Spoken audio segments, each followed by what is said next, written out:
Senator Robert Menendez has been called a crook.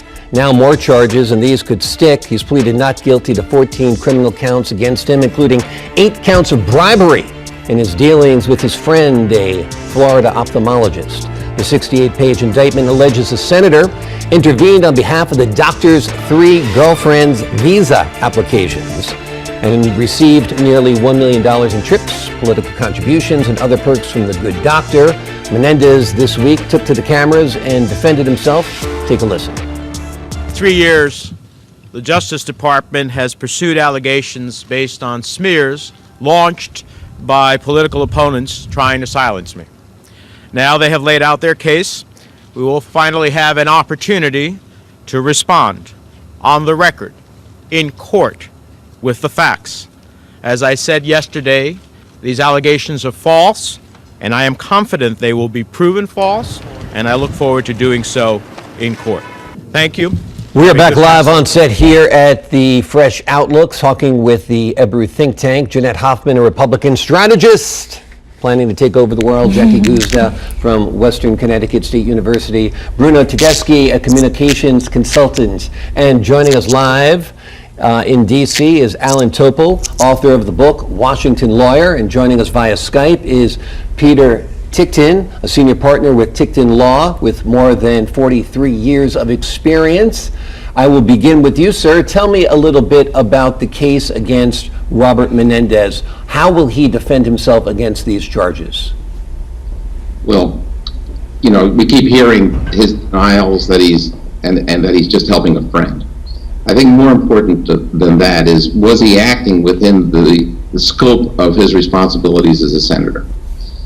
You know, yes, what he did was probably not smart, and certainly he violated the Caesar's wife syndrome, that not only must a senator not be dishonest, but he must appear to be honest. But the fact of the matter is here, what did he do? His scope is that he votes on bills, and he votes in committees, and he has certain responsibilities that fill his office as a senator. And you pay him do that, and that's bribery.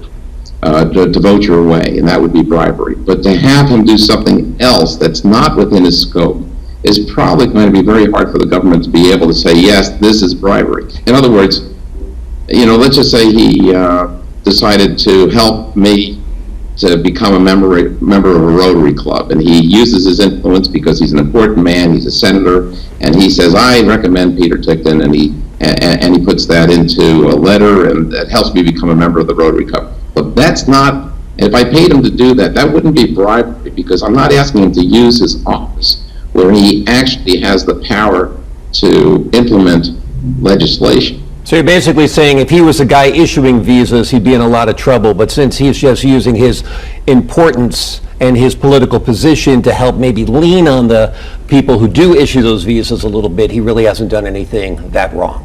Right, because he's not being paid to supervise those people, and they can, as they did, they can ignore him. All right. Who is this guy? He's a senator telling me what to do. If he were the president of the United States, if he were somebody authorized to tell these people what to do and took money to do that, that would clearly be bribery. Let's turn to Jeanette Hoffman. Jeanette, yeah. Menendez for years has been accused of being a crook, as I said in our intro. Sure. It is also possible that people are trying to hamstring him just because they don't like his politics. I mean, Sure. I mean, because this 68-page indictment really doesn't seem to have a lot of meat, as Peter Ticktin just said. So here's my opinion of this. First of all, Senator Menendez, when you saw the press conference / rally that he had the other day, he was very indignant, like he had done nothing wrong. But I think what the Justice Department did was they compiled in this indictment 68 pages with examples of how Senator Menendez acted improperly, and then a timeline of the gifts that he received from Dr. Melgen and the timeline of how he acted on his behalf, whether it ranged from contacting the U.S. Department of Health on Medicare issues, the Department of State arranging for visas. It goes on and on. So I think that what the Justice Department did, it's very hard to prove bribery, right? There's no smoking gun, but I think they established beyond reasonable doubt that Senator Menendez was guilty of acting improperly. as all politicians are, it seems. Well, let me do my Captain Renault impression from Casablanca. I'm shocked, absolutely shocked. Exactly. But here's the thing. I think with Menendez is we have two cases essentially. We have the legal case and we have the public relations case. And I think what the Justice Department outlined in the indictment was there was a lot of salacious detail in there. The Brazilian girlfriends, the And it was almost headlined like they were Menendez's girlfriends. Well, if you looked at the CNN headline, it says helps 3 girlfriends. It didn't say of a friend. At first, Okay. and then they had to corrected clear it up. Okay. But, so he's been accused of untoward behavior.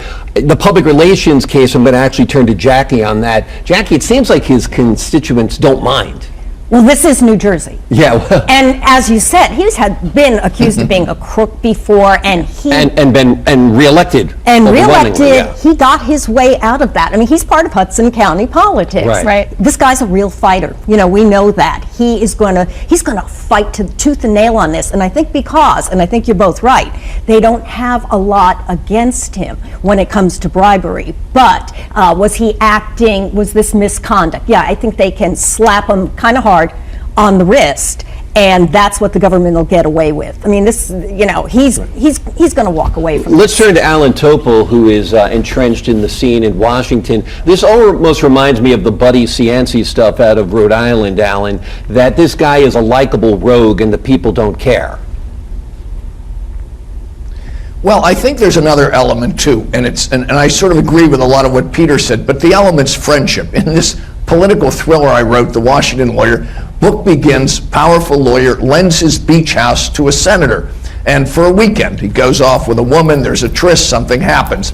But the point is that friendship and how people interact with their friends and people they know and like is an important part of the Washington mixture. And where I think Peter makes some very good points, I think at the end of the day, the government's going to fall flat on its case, because in order to make its case on corruption, it's going to have to prove that the things that the senator did were in return, specifically that there was a quid pro quo coming back from the ophthalmologist. And I don't think they're going to be able to make that out, because people are always doing things back and forth for their friends, meaning politicians, people in the Senate, people in the House, doing it for their friends, family, other people they have relationships with. That's just the way our town of Washington works. And all government and all business, in the way people lending each other their beach houses to try to how deals justify get this done. case.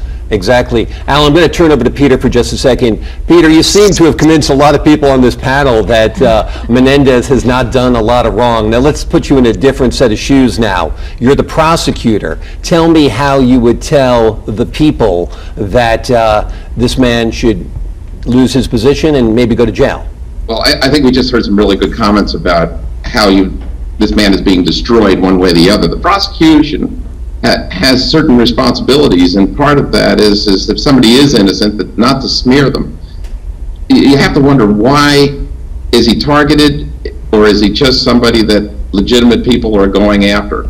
How they would go after, they have to find where he misused his office itself. And from what I'm reading in the papers and the news that's available to me, where there were these 3 different girlfriends of his friend, where he's intervened on a couple of other matters, it certainly doesn't appear that they have a great case. But I'll tell you one thing: the federal success rate in terms of convictions is extremely high. If anybody ever becomes in the target of the FBI or the U.S. Attorney's Office, generally speaking, it's usually for good cause. I think in reality they probably smell a rat here, and one way or the other, even if he gets off completely legitimately, it could be that his goose is cooked politically. All right, Jeanette, there are a lot of rats in Washington. Why this rat? I think Senator Menendez has been under investigation for many years, and for good cause. A couple of points I wanted to point out. One of those good causes. One of those good causes. So all these flights on the private jet that Senator Menendez took, I think there were about 17 of them. A couple of them, Senator Menendez was caught on during his election campaign in 2013, I believe. He then reimbursed the cost of those flights. but what about the other 12? So in reimbursing those flights, there's almost an admission of, yes, this was wrong, I need to reimburse this. But then there was about a dozen more that he didn't reimburse. And the concern on the Medicare issue, I think a lot of people aren't really focused on that because there's just so much here. Dr. Milligan was the highest Medicare biller in the nation of doctors. And he was accused of overbilling Medicare, in which Senator Menendez got involved. And to me, that sounds like that could be Medicare fraud, and that's defrauding taxpayers. And that actually is the stinkiest allegation of all. I think so. That smells the most, much more than him getting visas for this guy's girlfriends. Nobody really cares about that. Bruno, this is why people hate politics, because all these guys are so dirty. But can I just say something in Yes. defense of Hudson County politicians? In the old days, they used to take money in brown paper bags, and today, at least we're getting it on American Express reward points, right? right. So that's a little bit classier, right? Right, well, people know how to take a bribe when they won't get caught. It's not direct. You hire my son, you hire my daughter, you hire my wife in Chicago to work as a spokesperson for a hospital at $300,000 a year. Right, but the issue is it's not necessarily what's illegal. Sometimes it's just what's improprietous, right? And so the guys that write these laws make them very difficult to prosecute it. Who wrote these laws about bribery? It's the guys in Congress that wrote it. So they're not going to write something that's going to make it so easy for them to be prosecuted under gift giving and all these different types of things that happen in Washington, as the culture, as our Washington friend told us about, that this stuff goes on all the time in Washington. That's why I don't think anybody who's a student of American politics, whether it be City Hall, whether it be state governments, or whether it be what happens in Washington, would ever be shocked or surprised about the kinds of things that we're reading about here today. I think it comes back to what is the definition of friendship, right? And I think if you read this indictment, this goes above and beyond, a normal friendship. And there's precedent here because former Virginia Governor Bob McDonnell claimed that he had a friendship with a CEO and intervened in their behalf, and he was indicted and convicted on corruption charges. So I think, and the Menendez case is much bigger. I think we all need a Virginia. friend like Robert Menendez. No, what we need, I think in politics what you need is, if you're looking for a friend, get a dog. Jackie, I'll give you the final thought before we go to break. We're coming back to talk more about this. I think there is more than just McDonald and Menendez, et cetera, as precedent. I think this is just another way to prove that we need campaign finance reform. It's just too easy to influence politicians in this country. We have to do something about it. We'll talk about more on that and other issues involving power corrupting and absolute power corrupting absolutely.